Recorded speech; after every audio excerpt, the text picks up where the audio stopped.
Study 91 के official YouTube channel पर आप सभी विद्यार्थियों का मैं जीएस फैकल्टी जेपी सर हार्दिक स्वागत अभिनंदन वंदन करता हूं।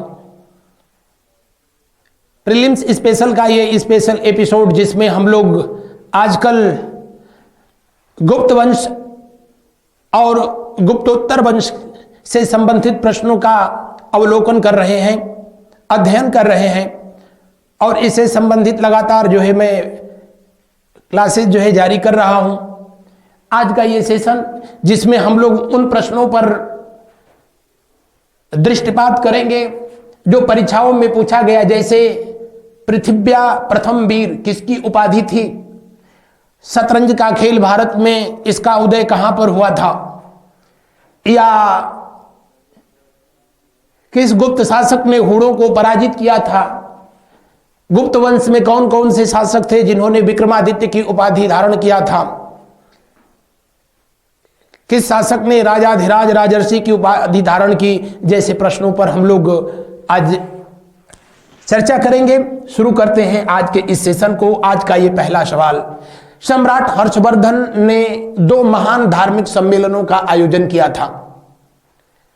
दरअसल गुप्त वंश के समापन के बाद गुप्त वंश का अंतिम शासक विष्णुगुप्त था, जो 550 ईस्वी तक शासन किया। उसके बाद गुप्त वंश का भारत से नामो निशान खत्म हो गया, ये वंश ही गुप्त हो गया। जितने भी परवर्ती गुप्त शासक थे उन्हीं दरमियान भारत के अन्य हिस्सों में छोटे छोटे नए नए राजवंशों का उदय होना शुरू हुआ और उसी में एक राजवंश था जिस राजवंश का नाम था क्या, पुष्यभूति वंश। क्या नाम था? पुष्यभूति वंश। पुष्यभूति वंश, या इसी राजवंश का एक और नाम था क्या, वर्धन वंश। क्या? वर्धन वंश। और वर्धन वंश के जो है संस्थापक थे जिनका नाम था नरवर्धन। क्या नाम था? नरवर्धन, जिन्होंने 500 ईस्वी में इस राजवंश की स्थापना की। पुष्यभूति राजवंश की राजधानी कहां थी? थानेश्वर थी। कहां पर? थानेश्वर। थानेश्वर वर्तमान समय में हरियाणा का एक जिला है। और इसी वंश का अंतिम शासक हुआ जिसका नाम था जो है कौन? हर्षवर्धन। क्या नाम था? हर्षवर्धन, जिसने 606 ईस्वी से लेकर के कब तक? 606 से लेकर के 647 तक शासन किया था। हर्षवर्धन जिसने शक्रादित्य की उपाधि धारण किया। हर्षवर्धन बौद्ध धर्म का महान अनुयायी था, धर्मावलंबी था। इसी के शासनकाल में 630 ईस्वी में, कब? 630 ईस्वी में आगमन होता है किसका? वेनसांग का। वेनसांग, जिसे यात्रियों का राजकुमार या जिसे शाक्य मुनि के नाम से, जिसे स्वानसांग के नाम से भी जाना गया, वेनसांग का आगमन भी इसी के शासनकाल में हुआ था। और वेनसांग के द्वारा लिखी गई जो यात्रा वृतांत है जिसका नाम है सियूकी। सियूकी में भी इसने इस तथ्य का उल्लेख किया है कि सम्राट हर्षवर्धन अपने जीवन के अंतिम दिनों में, उन्हीं दिनों में ये रहा ही था भारत में। कौन? वेनसांग। प्रत्येक 5वें वर्ष एक महामोक्ष परिषद की आयोजन करते थे, जहां पर विभिन्न जगहों से, विभिन्न देशों से बौद्ध धर्म के मानने वाले धर्मावलंबी जो है उपस्थित होते थे। और खास करके महायान शाखा को प्रतिष्ठापित करने में इनका सबसे बड़ी भूमिका थी, जहां हजारों हजारों का ये दान किया करते थे। और इसका आयोजन प्रयागराज, जहां गंगा जमुना सरस्वती मिलकर के संगम का निर्माण करती हैं, जहां पर कि कुंभ और महाकुंभ मेला का आयोजन होता है, वहां पर भी प्रति 5वें वर्ष में ये महामोक्ष परिषद का आयोजन करता था। उसके साथ साथ जो है कहां पर? कन्नौज। कन्नौज इनकी दूसरी राजधानी थी और इसकी अध्यक्षता जो अंतिम महामोक्ष परिषद हुई थी विन्सांग में भी किया था। कब? 645 ईस्वी में, 645 ईस्वी में किया था। तो दिए हुए प्रश्न का कौन सा विकल्प जो है सही होगा? दिए हुए प्रश्न का पहला विकल्प सही है। बढ़ते हैं हम लोग अगले प्रश्न की ओर। अगला प्रश्न का अवलोकन करते हैं। कवि बाण निवासी था, बाण नहीं बाण भट्ट। बाण भट्ट हमारी ये टाइपिस्ट महोदया, भगवान जाने कौन सा, कुछ नहीं। कवि बाण भट्ट किसके राज दरबारी थे? हर्षवर्धन के। किसके? हर्षवर्धन के दरबार में रहते थे। हर्षवर्धन के ही दरबार में रहते थे मयूर। हर्षवर्धन के ही दरबारी थे जिनका नाम था दिवाकर। हरिदत्त भी इन्हीं के दरबार में रहते थे। जयसेन जैसे विद्वान भी इन्हीं के दरबार को सुशोभित करते थे। मयूर जिनको कहा जाता है कि कुष्ठ रोग से निजात पाने के लिए भगवान सूर्य की उपासना में इन्होंने सूर्य शतक लिखा था, जिसमें कुल 100 मंत्रों का उल्लेख किया। मयूर शतक भी इन्हीं की रचना है। मयूर शतक किसकी रचना है? मयूर किसके दरबार में रहते थे? हर्षवर्धन के दरबार में कन्नौज में रहा करते थे। जबकि बाणभट्ट महोदय ने हर्षवर्धन की पूरी जीवन गाथा ही लिखा। कौन सा? हर्षचरित। हर्षचरित्र और कादंबरी। कादंबरी ये दोनों उन्हीं की रचना है। स्वयं हर्षवर्धन भी एक उच्च कोटि का विद्वान था और उसके करकमलों से भी बहुत सी ऐसी जो है पुस्तकों का रचना किया गया, जिसके बारे में आगे मैं अभी चर्चा करूंगा। बहरहाल दिए हुए प्रश्न का कौन सा उत्तर होना चाहिए? दरअसल बाणभट्ट बिहार में सोन नदी के तट पर एक गांव है, औरंगाबाद जिला में पड़ता है। औरंगाबाद जिला में, औरंगाबाद में, और वहीं के निवासी थे। कौन? बाणभट्ट। बिहार आयोग के द्वारा पूछे गए इस प्रश्न में जो है इन्होंने अंतिम विकल्प को सही माना है। हालांकि उन दिनों जो है ये क्षेत्र जो है पाटलिपुत्र के अंतर्गत ही आया करता था। पाटलिपुत्र मतलब पटना, और पटना आज भी गंगा और सोन नदियों के संगम पर स्थित है। लेकिन आयोग ने, बिहार लोक सेवा आयोग में यह प्रश्न पूछा और उसका उत्तर अंतिम विकल्प को सही माना है। लेकिन बाणभट्ट ने अपनी जीवन गाथा में अपना जन्म स्थान पाटलिपुत्र को बताया है, सोन नदी का तटीय क्षेत्र को बताया है। बढ़ते हैं अगले प्रश्न की ओर। अगला प्रश्न, सूची 1 को सूची 2 से सुमेलित कीजिए तथा नीचे दिए गए कूट की सहायता से सही उत्तर को कूट दीजिए। संवत और उससे संबंधित ईस्वी या ईसा पूर्व दिया है। मैं कई बार आपको बता चुका हूं, विक्रम संवत जो है 57 ईसा पूर्व या 58। ओ माय गॉड, इसको काट करके लिख दीजिए।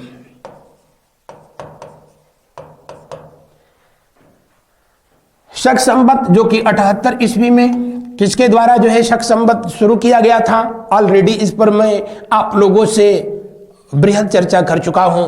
कुषाण वंश के शासक कनिष्क के द्वारा शुरू किया गया था।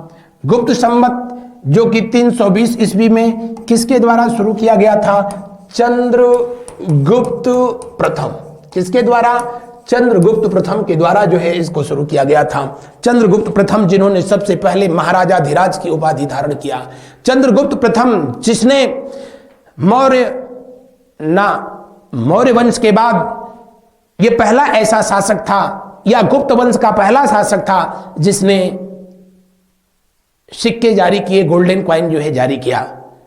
चंद्रगुप्त प्रथम जिसने अपने साम्राज्य के विस्तार करने के लिए उस समय वैशाली की राजकुमारी, लिच्छवियों की राजकुमारी जिनका नाम था कुमार देवी से शादी किया, प्रेम विवाह किया। लेकिन उस प्रेम के पीछे भी स्वार्थ यह था कि लिच्छवी राजकुमारी जिनका कोई भ्राता नहीं थे, इसलिए उनसे चंद्रगुप्त प्रथम ने इसलिए शादी किया ताकि वैशाली उनको यूं ही प्राप्त हो जाएगा, और हो भी गया। इसी कारण चंद्रगुप्त प्रथम ने अपनी राजधानी जो पहले कौशाम्बी थी उससे ट्रांसफर कर दिया, स्थानांतरित कर दिया। कहां पर? पाटलिपुत्र में। बहरहाल दिए हुए प्रश्न के अनुसार पहले का डी होना चाहिए, यानी चौथा विकल्प यहां दिया है। ये नहीं हो सकता है, ये नहीं हो सकता, ये नहीं हो सकता। शक संबत चलाया गया, इसका तीसरा, बी का तीसरा, बी का तीसरा यहां नहीं है तो ये नहीं होगा। तो फिर कौन सा सही होगा? ये सही हो गया। दिए हुए प्रश्न का अंतिम विकल्प कोई किंतु परंतु नहीं, बिल्कुल सही है। सही जोड़े बनाइए। हालांकि जोड़ा तो जो है भगवान ऊपर से बनाकर ही भेजता है, लेकिन यहां भी जोड़ा बनाया गया है। सही जोड़े बनाइए तथा नीचे दिए गए कूट से सही उत्तर का चुनाव कीजिए। यहां लिखा गया भोज, ये अच्छा, ये राज्यपाल हैं अपने अपने समय के या राजा, और ये शहर या स्थान अपने शासनकाल में उज्जैन का गवर्नर कभी रहा था। कौन? अशोक। समुद्रगुप्त, दुर्गावती जो कि गोंडवाना की शासिका थी, गोंडवाना के युद्ध में अकबर ने इनको पराजित किया था और इनके दो मुहे बच्चे की हत्या कर दी गई थी। भोज जो कि धार से संबंधित थे, और बच गए समुद्रगुप्त, ये तो विदिशा जगजाहिर है। तो दिए हुए प्रश्न के अनुसार ए का कौन सही होगा? तीसरा, ए का तीसरा, ए का तीसरा, यानी ए का तीसरा, तो ये विकल्प नहीं सही होगा और ये नहीं सही होगा। दूसरा दुर्गावती गोंडवाना चौथा सही है, यानी बी का चौथा, बी में चौथा, बी का चौथा, बी का चौथा, या तो जो है या तो ये सही होगा, नहीं तो ये, अभी भी कंफ्यूजन है। तीसरा सी समुद्रगुप्त विदिशा, सी का दूसरा, सी का दूसरा, ये यानी अंतिम विकल्प सही है, ये भी गलत हो गया। तो दिए हुए प्रश्न में जो ये जोड़ा बनाना था, कौन सा जोड़ा सही है? अंतिम सही है। वैसे तो जोड़ा सभी सही होता है। अगला प्रश्न देखें।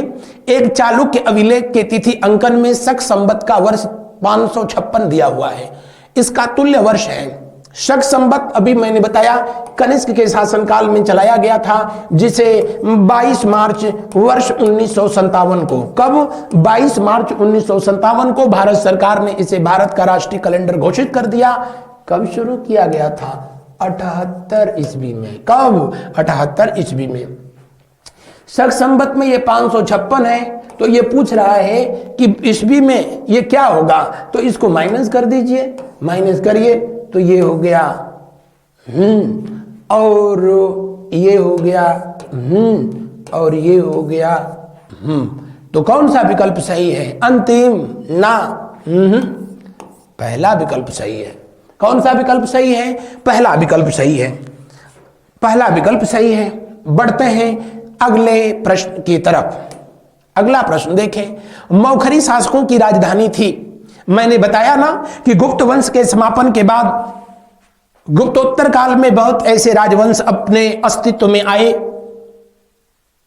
और भारत के विभिन्न भूभागों पर जो है शासन भी किए, चाहे मौखरी, राष्ट्रकूट, पाल वंश के लोग, सेन वंश के लोग, उन्हीं में जो है मौखरी राजवंश की स्थापना जो है किया जाता है। कहां पर? कन्नौज में। कहां पर किया गया? कन्नौज। कन्नौज वही कन्नौज जो वर्तमान में उत्तर प्रदेश में इत्र नगरी के नाम से जाना जाता है, जिसे कान्यकुब्ज के नाम से जाना गया, जिसे महोदय श्री या महोदया के नाम से जो है जाना गया। पाटलिपुत्र के बाद कन्नौज को जब हर्षवर्धन ने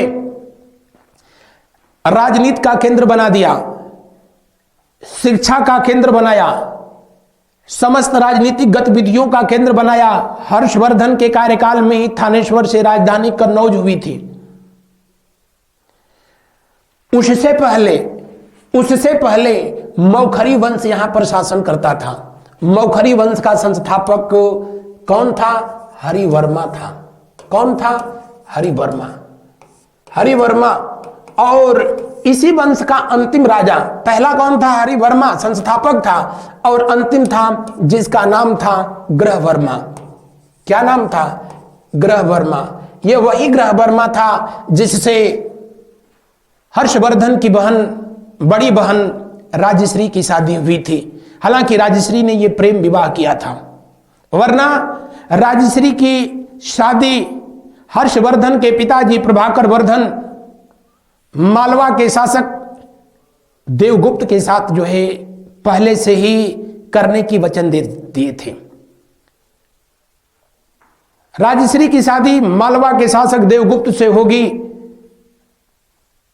प्रभाकर वर्धन जो हर्षवर्धन के पिता थे पहले ही वचनबद्ध थे, वचन दे चुके थे, लेकिन राजश्री के जिद के वजह से ऐसा हुआ नहीं, और राजश्री ने निम्न वर्गीय मौखरी राजवंश को, हालांकि कुछ इतिहासकारों ने क्षत्रिय वंश कहा है और कुछ ने शूद्र वंश कहा है। उन दिनों भी गुप्त राजवंश के लोग, वर्धन वंश के लोग इनको निम्न दृष्टि से देखते थे, और इसीलिए प्रभाकर वर्धन का अपनी बेटी राजश्री के द्वारा किससे? ग्रहवर्मा से शादी करना इतना नगवार गुजरा क्यों? उनकी मौत हो गई। तो उनका बेटा, बड़ा बेटा राज्यवर्धन अगला कन्नौज का शासक हुआ। राजश्री ने ग्रहवर्मा से शादी कर ली। ये मालवा के शासक देवगुप्त को अच्छा नहीं लगा, जिसके साथ इनका पहले से ही शादी होना तय था इनके पिताजी के द्वारा। वो देवगुप्त अमरीशपुरी बन गया और उसका साथ दिया बंगाल का शासक जिसका नाम था शशांक। शशांक ने देवगुप्त का साथ दिया और दोनों ने मिलकर के ग्रहवर्मा की हत्या कर दी और राजश्री को कैद कर लिया। राजश्री चूंकि किसी भी कीमत पर देवगुप्त का वर्ण करने के लिए तैयार नहीं थी, इसलिए इसे कैद खाने में डाल दिया गया। तब 606 ईस्वी में हर्षवर्धन शासक बनता है। कौन? हर्षवर्धन। और हर्षवर्धन न सिर्फ जो है अपनी बहन का पता लगाने में कामयाब होता है, बल्कि अपने भाई राज्यवर्धन के हत्यारा मालवा के शासक देवगुप्त का भी काम तमाम कर देता है। बहरहाल मौखरी शासकों की राजधानी कहां थी? कन्नौज थी। जबकि वर्धन वंश के शासकों की राजधानी कहां थी? थानेश्वर थी। जब वर्धन वंश के शासक कौन?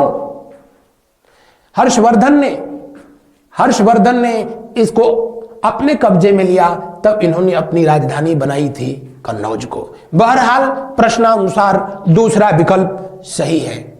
अगले प्रश्न का अवलोकन करें। पुराणों के अनुसार चंद्रवंशीय शासकों का मूल स्थान था। भारत के इतिहास में पुराणों में कितने पुराण लिखे गए? 18। कितने उप पुराण लिखे गए हैं? कुल 29 उप पुराण लिखे गए हैं। इनमें चंद्रवंशीय सूर्यवंशीय शासकों का उल्लेख किया गया है, उनकी वंशावली दी गई है। चंद्रवंशीय शासक प्रतिष्ठानपुर से जो है बिलोंग करते थे, जबकि सूर्यवंशी जो है अयोध्या से बिलोंग करते थे। तब इनको साकेतपुरी के नाम से अयोध्या को जाना जाता था। स्वयं मर्यादा पुरुषोत्तम भगवान राम सूर्यवंशी थे। इक्ष्वाकु वंश से जो है उनका संबंध था, लेकिन चंद्रवंशीय शासकों का जो जन्मभूमि थी वो प्रतिष्ठानपुर, जो वर्तमान में महाराष्ट्र के आसपास का क्षेत्र है। तो दिए हुए प्रश्न का कौन सा विकल्प होगा? कौन सा? पहला? ना, तीसरा। काशी, जो कि गंगा, वरुणा और असी नदी के तट पर स्थित है। श्रावस्ती ये कहां पर है? तो श्रावस्ती कौशल की राजधानी है, कौशल की राजधानी। और ये किस नदी पर स्थित है? किस नदी पर? बढ़ते हैं अगले प्रश्न की ओर। अगले प्रश्न का अवलोकन करते हैं।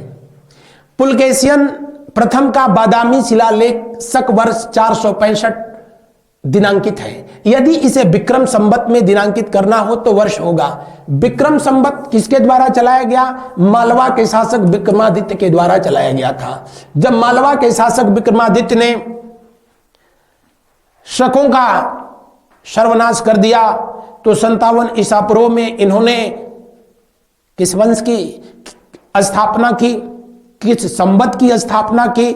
तो अगर संवत की बात किया जाए तो इन्होंने शक संवत जी नहीं, विक्रम संवत चलाया था।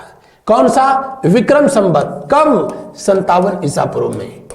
57 ईसा पूर्व में। 78 में शक संवत चला ईस्वी में। इन दोनों में कितने का अंतर है? तो आप कहेंगे कि 135 वर्ष का। यह दिया क्या है? शक वर्ष दिया है, यानी ईस्वी में दे रखा है। और आपसे पूछ रहा है कि अगर इसको ईसा पूर्व में बदल दिया जाता तो क्या होता? तो इन दोनों में अंतर कितना है? 135 वर्ष का। तो 465 में से 033, यानी क्या होगा? तीसरा विकल्प सही होगा। तीसरा विकल्प सही होगा। हमेशा याद रखें, यदि विक्रम संवत पूछ रहा है शक संवत को दे करके तो हमेशा माइनस कर देंगे। विक्रम संवत दे करके शक संवत पूछ रहा है तो हमेशा प्लस करेंगे। कितना? 135। क्यों? शक संवत और विक्रम संवत में कितने वर्ष का अंतर होता है? 135 वर्ष का अंतर होता है। अगला प्रश्न को देखिए। निम्नलिखित शासकों में से किस एक ने 4 अश्वमेध यज्ञ का संपादन किया? अश्वमेध यज्ञ भारतीय आध्यात्म के अनुसार भारतीय शासकों के द्वारा हर 5वें या 11वें वर्ष में अश्वमेध यज्ञ का आयोजन किया जाता था। अब तो हर 5वें वर्ष में ईवीएम यज्ञ का आयोजन होता है। ईवीएम बताता है कि कौन प्रधानमंत्री रहेगा, कौन मुख्यमंत्री रहेगा, कौन नहीं रहेगा। लेकिन तब ईवीएम यज्ञ नहीं का अश्वमेध यज्ञ होता था, जिसमें एक घोड़ा अश्व छोड़ा जाता था, जिसके गर्दन में जो है अपने राज्य का ध्वजा यानी झंडा जो है बांधा होता था। उसके पीछे पूरी सेना लश्कर जो है चलती थी। उस अश्व को, उस घोड़े को अगर किसी दूसरे राज्य में रोक लिया जाता था तो अश्वमेध यज्ञ कराने वाले राजा की सेना और जो है रोकने वाली राजा की सेना के बीच जो है शानदार भव्य सांस्कृतिक कार्यक्रम का आयोजन किया जाता था।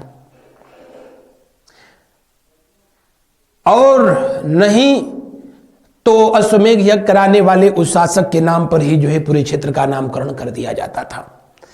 इसलिए भारत के पहले चक्रवर्ती सम्राट कभी राजा भरत हुए, उनके नाम पर अपने देश का नाम भारत हुआ, क्योंकि उनके अश्वमेध में छोड़ा गया घोड़ा भारतवर्ष में किसी ने पकड़ा ही नहीं, तो आर्यावर्त भारत हो गया था। यहां पर अश्वमेध यज्ञ की बात की जा रही है। तो मैं बताया था कि महाजनपद काल के बाद जो है सबसे पहला जो है अश्वमेध यज्ञ कराने वाला व्यक्ति पुष्यमित्र शुंग था, जो किसके जो है देखरेख में ये अश्वमेध यज्ञ संपन्न कराया गया था? तो आप कहेंगे पतंजलि के देखरेख में। इसका उल्लेख कहां किया गया है? अयोध्या अभिलेख में किया गया है। कहां पर? अयोध्या अभिलेख में किया गया है। अयोध्या अभिलेख जो कि पुष्यमित्र शुंग के सेनापति के द्वारा, मंत्री धर्मराज के द्वारा जो है स्थापित किया गया था। बहरहाल चंद्रगुप्त द्वितीय नहीं, समुद्रगुप्त और कुमारगुप्त दोनों गुप्त वंश के शासक हैं। समुद्रगुप्त और कौन सा? कुमारगुप्त। दोनों ने अश्वमेध यज्ञ कराया था। अश्वमेध प्रकार के सिक्के इन्होंने जारी किए, इस बात से इसका प्रमाण मिलता है। चंद्रगुप्त द्वितीय ने ऐसा कुछ नहीं किया था। 4 अश्वमेध यज्ञ पूछ रहा। Oh my God. प्रवरसेन, जो ये प्रवरसेन थे, प्रवरसेन आपको बता दें वाकाटक वंश के शासक थे। वाकाटक वंश की स्थापना किया था किसने? किसने किया था? विंध्य शक्ति ने किया था। किसने किया? विंध्य शक्ति ने। कब किया? 255 ईस्वी में किया था। 255 ईस्वी में किया। इसी वंश के ये शासक रहे थे। कौन? प्रवरसेन, जिनका शासनकाल करीब 375 ईस्वी जो है रहा था और इन्होंने कुल 4 अश्वमेघ यज्ञ कराए थे। कितने अश्वमेघ यज्ञ कराए? 4। तो दिए हुए प्रश्न का कौन सा विकल्प सही होगा? दूसरा विकल्प सही होगा। वाकाटक वंश के शासक थे प्रवरसेन। इसी वंश का दूसरा शासक जिसका नाम प्रवरसेन द्वितीय था, जिसने सेतुबंधु नामक पुस्तक की रचना भी की थी। अगला प्रश्न को देखें। वाकाटक वंश के शासकों की राजधानी नंदीवर्धन यानी नागपुर रही थी। अगला प्रश्न देखें। कहा जाता है कि शतरंज का खेल का उद्भव हुआ था। शतरंज का खेल जिसे पहले चतुरंग के नाम से भी जाना गया। किस नाम से? चतुरंग के नाम से जाना गया था। शतरंज का खेल कहा जाता है कि महाभारत काल का जो चौसर था, चौसर एक तरह का यह जुआ था, यहीं से जो है इसी से इसकी उत्पत्ति हुई थी। और आज तो खैर बताने की जरूरत ही नहीं है, आज भी शतरंज की दुनिया में भारत का बहुत बड़ा नाम है। विश्वनाथन आनंद 5 बार के शतरंज के विश्व चैंपियन, जो कि भारत में खेल की दुनिया का सर्वश्रेष्ठ पुरस्कार, भारत में राजीव गांधी खेल पुरस्कार को प्राप्त करने वाले पहले भारतीय व्यक्ति थे। इस खेल को मैनेज करने वाली संस्था का नाम फिडे है और ये खेल कहां पर? भारत में। कहां पर? भारत में। और भारत में भी जो है नॉर्थ ईस्ट यानी पूर्वोत्तर भारत में जो है इसे सबसे पहले जो है खेला गया, इस बात का प्रमाण मिलता है। बढ़ते हैं हम लोग अगले प्रश्न की ओर। अगला प्रश्न देखें। गुप्तोत्तर युग में प्रमुख व्यापारिक केंद्र था। गुप्त काल में प्रमुख व्यापारी केंद्र मैंने पिछले क्लास में चर्चा भी किया था आप लोगों से। लेकिन गुप्त वंश के समापन के बाद जब गुप्तोत्तर काल आता है तो भारत की राजनीति का केंद्र, राजनीतिक गतिविधियों का केंद्र, व्यापारिक केंद्र जो है बन जाता है कौन? कन्नौज। क्योंकि गुप्तोत्तर काल में सबसे ज्यादा अगर जो है प्रभावी कोई राजवंश हुआ तो वो कौन था? वर्धन वंश। और वर्धन वंश के शासक हर्षवर्धन को अंतिम हिंदू शासक के रूप में माना जाता है। वर्धन वंश के समय में कन्नौज अपने पराकाष्ठा पर रहा था और व्यापारिक, सांस्कृतिक, शैक्षिक गतिविधियों का केंद्र हुआ करता था, जिसको कि महोदय श्री के नाम से, महोदया के नाम से, कान्यकुब्ज के नाम से, या इस समय जो है इसको इत्र नगरी के नाम से जाना जाता है।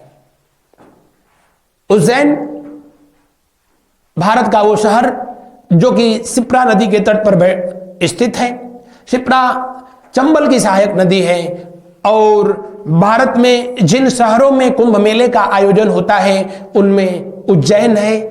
गोदावरी के तट पर नासिक है, शिप्रा के तट पर कौन? उज्जैन है, गंगा के तट पर हरिद्वार है और गंगा जमुना सरस्वती के तट पर कहां? प्रयागराज। बढ़ते हैं हम लोग अगले प्रश्न की तरफ। अगला प्रश्न देखें। निम्नलिखित में से किस गुप्त शासक ने हुड़ों पर विजय प्राप्त की? हुड़ ये मध्य एशिया की रहने वाली बर्बर जातियां थी और खुशनवाज, कहीं कहीं दिया होगा खुशनेवाज, सबसे पहले 455 ईस्वी में स्कंद गुप्त के शासनकाल में भारत पर आक्रमण करता है। गंगा और गोमती नदी के तट पर हुए इस युद्ध में स्कंद गुप्त ने हुड़ों का बैंड बजा दिया, उनको हरा दिया। उसके बाद स्कंद गुप्त ने विक्रमादित्य की उपाधि धारण की थी। ध्यान रहे, चंद्रगुप्त द्वितीय शकों को पराजित करने के बाद विक्रमादित्य की उपाधि धारण किए, जबकि स्कंद गुप्त हुड़ों को पराजित करने के बाद विक्रमादित्य की उपाधि धारण करता है, शकरादित्य की उपाधि धारण करता है। और दिए हुए प्रश्न के अनुसार कौन सा विकल्प सही होगा? दूसरा ना, तीसरा विकल्प सही होगा। और इसका प्रमाण कहां से मिलता है? तो भीतरी अभिलेख। भीतरी अभिलेख कहां है? भीतर नहीं, वर्तमान उत्तर प्रदेश का गाजीपुर जिला। भीतरी अभिलेख। इसके अलावा इसका प्रमाण कहां से मिलता है? तो गिरनार या जूनागढ़ अभिलेख से भी इसका प्रमाण मिलता है। बढ़ते हैं हम लोग अगले प्रश्न की ओर। उससे पहले बता दें, भानुगुप्त जो कि गुप्त वंश का ही शासक था, इसने भी हुड़ों से युद्ध किया था। इसी के हुड़ों के युद्ध के साथ ही इसका सेनापति, जिनका नाम था गोविंदराज जो है शहीद हो गया। और शहीद हो गया तो उसकी पत्नी ने उसकी चिता के साथ जो है अपनी इह लीला समाप्त कर दी। उन दिनों की ये परंपरा हुआ करती थी। और जब उसकी पत्नी उसके चिता के साथ सती हो गई, इस बात का ये पहला अभिलेखीय प्रमाण है। पहला अभिलेखीय प्रमाण कहां से मिलता है? भानुगुप्त के शासनकाल से प्राप्त होता है। बढ़ते हैं हम लोग अगले प्रश्न की तरफ। गुप्त काल के किस अभिलेख का प्रारंभ नमो महादेवाय से होता है? गुप्त काल में सबसे अधिक अभिलेख जो है किसके द्वारा स्थापित कराया गया? कुमार गुप्त के द्वारा कराया गया। कितने? अब तक 18 प्राप्त किए गए हैं। कुछ किताबों में इसको 14 भी दे रखा है, लेकिन आयोग ने 18 को सही माना है। आप भी उसी को सही मानिए। इन्होंने सबसे अधिक अभिलेखों की स्थापना कराई और उसमें करमदंडा अभिलेख जो है, करमदंडा अभिलेख यूपी के फैजाबाद जिले में। कौन सा जिला? फैजाबाद। लेकिन फैजाबाद नहीं रहा ना, फैजाबाद अब जो है अयोध्या हो गया। फैजाबाद में किस नदी के तट पर? सरयू नदी के तट पर ये जो करमदंडा अभिलेख है, करमदंडा नामक जो है गांव में, ये भगवान शिव के जो है अर्ध जो प्रतिमा है नीचे के तरफ, ऊपर जो है भगवान शिव हैं और नीचे के तरफ जो है इस अभिलेख के संदर्भ में जानकारी जो है दी जाती है। इसकी शुरुआत ही होती है किससे? नमो महादेवाय से शुरू होती है। किससे? नमो महादेवाय। भीतरी अभिलेख अभी मैंने बताया कि ये कहां पर है, ये जो है गाजीपुर में स्थित है, जो कि स्कंदगुप्त के द्वारा। तो मैन अभिलेख ये ग्वालियर में स्थित है। कहां पर? ग्वालियर में जो है स्थित है। और यहां पर गुप्त शासक को सूर्य के तहत जो है आनंददायक जो है बताया गया। उदयगिरी अभिलेख उड़ीसा में है। कहां पर? उड़ीसा में गुहा लेख है। और इसी अभिलेख में चंद्रगुप्त विक्रमादित्य को राजा धीराज राजर्षि की उपाधि दी गई है। राजा धीराज राजर्षि की उपाधि का उल्लेख किया गया है।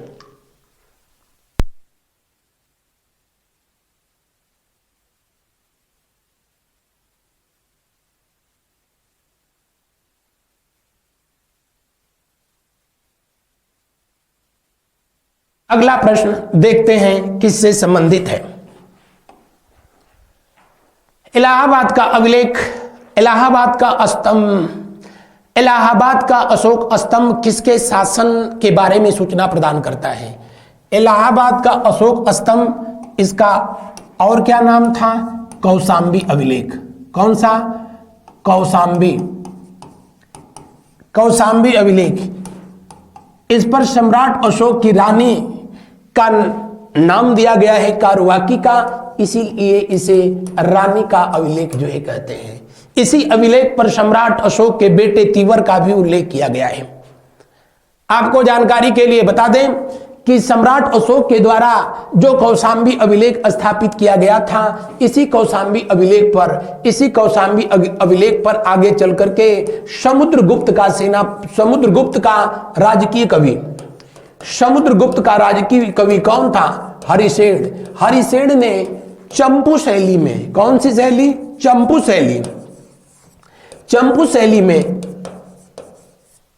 चंपू शैली में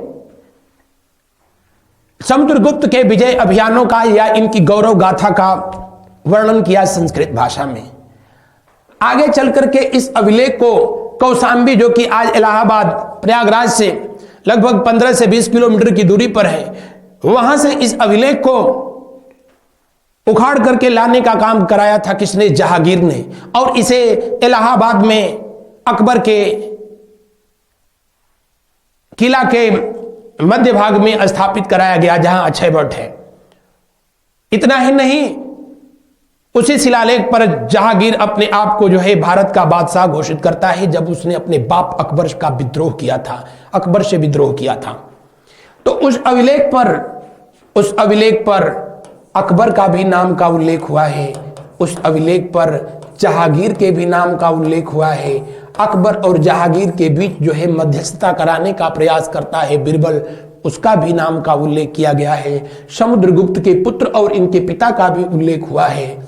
तो प्रश्न में पूछ रहा है कि यह किसका सूचना प्रदान करता है? प्रश्न के जो अनुसार जो है दिया गया है समुद्रगुप्त का। किसका? समुद्रगुप्त का। यद्यपि कि समुद्रगुप्त के उत्तराधिकारी के रूप में चंद्रगुप्त का भी जो है उस पर नाम दिया गया है। बढ़ते हैं अगले प्रश्न की ओर। मीमांसा के प्रणेता थे, यह प्रश्न पहले भी आ चुका है। मीमांसा दो है, एक है उत्तर मीमांसा, उत्तर मीमांसा या इसे उत्तर मीमांसा या वेदांत मीमांसा भी कहते हैं। इसके प्रणेता वाद नारायण थे। इसे आत्मा मीमांसा भी कहते हैं, आत्मा परमात्मा मीमांसा भी कहते हैं, क्योंकि इसमें आत्मा परमात्मा से संबंधित तथ्यों के बारे में विवेचना किया गया है। मीमांसा का मतलब ही होता है बहुत गहराई तक विचार विमर्श करना, बहुत गहन विचार विमर्श करना। इसका दूसरा भाग जिसको पूर्व मीमांसा कहते हैं, मीमांसा और पूर्व मीमांसा। पूर्व मीमांसा है क्या? पूर्व मीमांसा चूंकि धर्म से संबंधित तथ्यों का विश्लेषण किया गया है, इसलिए इसे धर्म मीमांसा के नाम से भी जाना गया है। धर्म मीमांसा जिसमें बताया गया है कि वेदों में जो लिखा गया है, हमारे वेदों में जो लिखा गया है वही धर्म है, जो वहां नहीं है वो धर्म नहीं है। बहरहाल इसके जो प्रणेता थे वो कौन थे? जैमिनी। कौन थे? जैमिनी। जबकि इसके प्रणेता जो है कौन थे? वाद नारायण थे। कणाद मुनि जिन्होंने वैशेषिक सूत्र के प्रणेता थे, और ये पहले व्यक्ति थे जिन्होंने कहा था ब्रह्मांड सूक्ष्मतम कणों से मिलकर के बना है, जिसे परमाणु कहते हैं। बढ़ते हैं अगले प्रश्न की ओर। और मीमांसा के प्रणेता कौन थे? यहां पर चूंकि एक ही व्यक्ति का नाम दिया है तो जैमिनी थे। बढ़ते हैं अगला प्रश्न को देखते हैं। देखिए, बोरोबुदुर का विश्व प्रसिद्ध बौद्ध स्तूप का निर्माण किस शासकों के द्वारा करवाया गया था? बोरोबुदुर यह है कहां पर? जी, यह जावा द्वीप पर स्थित है। तो आप समझ गए होंगे कि जावा की बात मैं कर रहा हूं तो किस देश में होगा? जी हां, यह इंडोनेशिया में होगा। किस देश में? इंडोनेशिया, जिसकी राजधानी कभी जकार्ता थी लेकिन अब नहीं, अब उसकी राजधानी जो है चेंज कर दी गई है। बहरहाल इंडोनेशिया में ही जावा द्वीप पर स्थित है बोरोबुदुर, विश्व प्रसिद्ध, विश्व का सबसे बड़ा स्तूप, जिसमें भगवान बुद्ध की जहां पर कुल 505 जो है मूर्तियां लगाई गई हैं। आज भी ये दुनिया का सबसे बड़ा जो है बौद्ध स्तूप है, और इसका निर्माण कार्य वहां के शासक शैलेंद्र शासकों के द्वारा कराया गया था। किसके द्वारा कराया गया था? तो आप कहेंगे कि इस शैलेंद्र के द्वारा जो है कराया गया था। जबकि बोरोबुदुर का जो वास्तुकार था उसका नाम था गुणाधर्मा। बढ़ते हैं अगले प्रश्न की तरफ। सबसे अधिक स्तूपों का निर्माण मौर्य शासकों ने कराया। स्पेशली जो है अशोक के द्वारा कराया गया। अगर पूछे कि सबसे अधिक स्तूप किसने बनवाए, अशोक ने। कितना? इतना 84,000। अगले प्रश्न का अवलोकन करते हैं हम लोग। परम भागवत उपाधि धारण करने वाला प्रथम गुप्त शासक था। परम भागवत की उपाधि धारण करने वाला पहला गुप्त शासक जो है, कई बार में ये प्रश्न आ चुका है, सॉरी फॉर दैट, चंद्रगुप्त द्वितीय के द्वारा जो है परम भागवत की उपाधि जो है धारण की गई। राजा धीराज राजर्षि की उपाधि धारण की गई। राजा धीराज राजर्षि की उपाधि धारण की गई। किसके द्वारा? चंद्रगुप्त द्वितीय के द्वारा जो है धारण किया गया था। विक्रमादित्य की उपाधि जो है धारण की गई। किसके द्वारा? चंद्रगुप्त द्वितीय के द्वारा, जिसका वास्तविक नाम देवराज, देवगुप्त या देवश्री मिलता है। तो दिए हुए प्रश्न का कौन सा विकल्प जो होगा? दिए हुए प्रश्न का तीसरा विकल्प सही होगा। चंद्रगुप्त प्रथम जो इस वंश का वास्तविक संस्थापक था, जिसने 319 ईस्वी में गुप्त संवत की शुरुआत की। 319 से 335 तक शासन किया। चंद्रगुप्त प्रथम के द्वारा ही सबसे पहले गुप्त वंश में सिक्के जारी किए गए और स्पेशली गोल्डन कॉइन जारी किए गए। लेकिन अगर पूछे कि चांदी के सिक्के जो है सबसे पहले किसने जारी किया था, तो गुप्त वंश में चांदी के सिक्के, जिनको कि रूपक कहा जाता था, उसको जारी किया था किसने? तो चंद्रगुप्त विक्रमादित्य ने किया था, जिनका शासनकाल, ये समुद्रगुप्त थे। समुद्रगुप्त किसके पुत्र थे? तो जी हाँ, इन्हीं के जो है ये पुत्र थे। और ये 335 से 375 तक शासन किए। इनको भारत का नेपोलियन कहा गया। किसके द्वारा? ए स्मिथ के द्वारा कहा गया था। समुद्रगुप्त जिन्होंने पराक्रमांक की उपाधि धारण किया था, जिन्होंने अपने जीवन काल में कुल 6 प्रकार के जो है सिक्के जो है जारी किए थे। चंद्रगुप्त द्वितीय ने 5 प्रकार के जो है कॉइन जारी किए, सिक्के जारी किए। समुद्रगुप्त और कुमारगुप्त दो ऐसे गुप्त वंश के शासक थे जिन्होंने अश्वमेध यज्ञ कराया। सबसे अधिक अभिलेख जो है कुमारगुप्त के शासनकाल का आपको मिलेगा। कुमारगुप्त 18 जो है अभिलेखों की स्थापना उन्होंने जो है कराई थी। रामगुप्त, जिनके बारे में कहा जाता है चंद्रगुप्त द्वितीय के बड़े भाई थे, ये 375 ईस्वी में कुछ समय के लिए शासक बने थे। लेकिन उस कहानी का मैंने जिक्र भी किया था आप लोगों से कि रामगुप्त अपनी पत्नी ध्रुवस्वामिनी को सिर्फ इसलिए शकों के जो है तानाशाह सकराज को सौंप देने का जो है निर्णय लिया, क्योंकि ये जो है ये खून खराबा नहीं चाहते थे। ये पाटलिपुत्र में अपने साम्राज्य में शांति चाहते थे, और अगर उनको लगता था कि अपनी पत्नी को देकर के ही उसको अगर शांति व्यवस्था कायम रहे तो वो भी सही। यह बात विक्रमादित्य को बुरा लगा और उसने अपने बड़े भैया को, किसको? रामगुप्त का हैप्पी बर्थडे कर दिया। बहरहाल दिए हुए प्रश्न का तीसरा विकल्प जो है सही है। चंद्रगुप्त द्वितीय ने रामगुप्त की हत्या की। इसकी जानकारी जिस पुस्तक से मिलती है उसका नाम है देवी चंद्रगुप्तम, और इसका लेखन कार्य किया था किसने? विशाख दत्त ने। विशाख दत्त की दूसरी प्रमुख पुस्तक है जिसका नाम है मुद्रा राक्षस। बढ़ते हैं हम लोग अगला प्रश्न पे।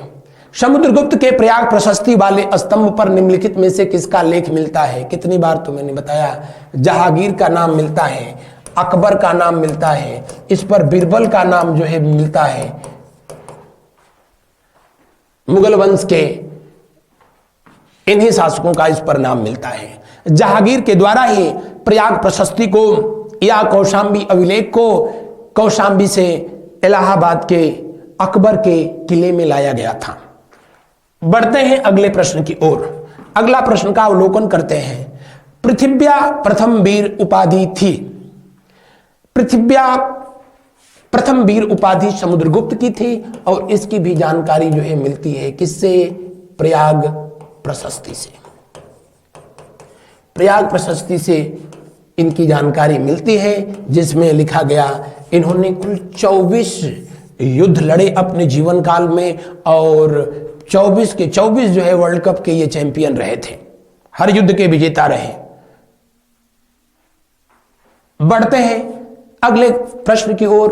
उससे पहले बता दें किसी श्रीलंका, कौन सा? श्रीलंका, जिसको कि शिलोन के नाम से भी जाना गया। किस नाम से? शिलोन। शिलोन या श्रीलंका का शासक जिसका नाम था मेघवर्मन। क्या नाम था? मेघवर्मन। मेघवर्मन ने जो है इनके पास अपना दूत भेजा था, इनके दरबार में अपना संदेशवाहक भेजा और इनसे निवेदन किया कि महात्मा बुद्ध के जन्म स्थली पर हमें भी एक बौद्ध विहार बनवाने का मौका दिया जाए, अवसर दिया जाए। समुद्रगुप्त ने इसे सहर्ष स्वीकार किया और मेघवर्मन के सामने इन्होंने भी मित्रता का हाथ बढ़ाया। खुद इन्होंने भी उसमें सहयोग किया था और बोध गया में भगवान बुद्ध को जहां ज्ञान की प्राप्ति हुई थी उससे कुछ दूर पर एक शानदार बौद्ध विहार का निर्माण कार्य कराया गया था। किसके द्वारा? मेघवर्मन के द्वारा। बढ़ते हैं अगले प्रश्न की ओर। अगले प्रश्न का अवलोकन करते हैं। चीनी यात्री शुंग युन ने भारत की यात्रा की थी। आज कुछ अलग करना चाहता हूं। बार बार आप लोगों से कहता हूं कि आप लोग कमेंट करें, कमेंट बॉक्स में जाकर के जो है कमेंट करें, लेकिन आप लोग ऐसा करते नहीं हैं। आज एक प्रश्न आपके लिए मैं छोड़ देता हूं। हालांकि अगला जब जो है लेक्चर पढ़ाऊंगा तो इस प्रश्न का वहां पर चर्चा मैं करूंगा, लेकिन उससे पहले इस प्रश्न का उत्तर मैं चाहूंगा कि आप लोग और सब लोग जो है कमेंट बॉक्स में जो है दें। क्या चीनी यात्री शुंग युन किसके दरबार में आया था, कब आया था और कब तक रहा था? बहरहाल आज बस इतना ही। ये 2020 सीरीज अब यहीं पर समाप्त होती है। ये एपिसोड, ये कार्यक्रम आपको कैसा लग रहा है? अपना जो है सुझाव जरूर दें। अगर इसमें आप कुछ परिवर्तन करना चाहते हैं तो प्लीज उसके बारे में भी लिखें। आपका सुझाव मेरे सिर आंखों पर मेरे लिए सर्वोपरि है। यथाउचित में समय निकालकर उस पर अपना उत्तर भी देने का, आपके सवालों के जवाब देने का भी प्रयास करता हूं। लेकिन यहां बस इतना ही। थैंक यू, धन्यवाद, शुभ रात्रि, शुभ रात्रि, good night to all of you.